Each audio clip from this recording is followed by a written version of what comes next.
We're hearing from many of you tonight about a side effect of the coronavirus pandemic: price gouging. Our 11 Investigates team has done some digging, and what they learned may surprise you.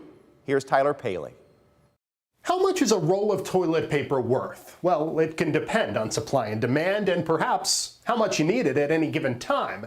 But in times like these, it's a completely legal recipe for disaster, and you could be throwing your money right down the drain.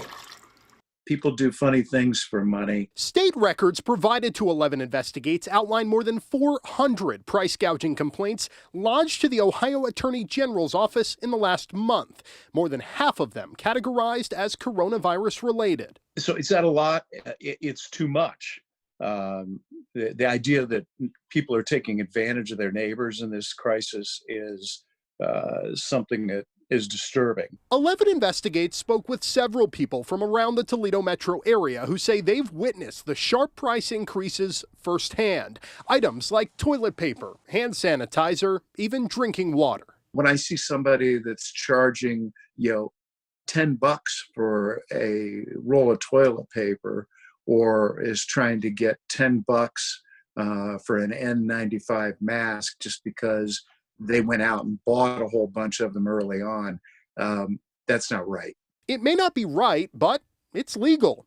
Even though most states have laws prohibiting price gouging, 11 Investigates learned Ohio is one of 16 states where the practice isn't banned.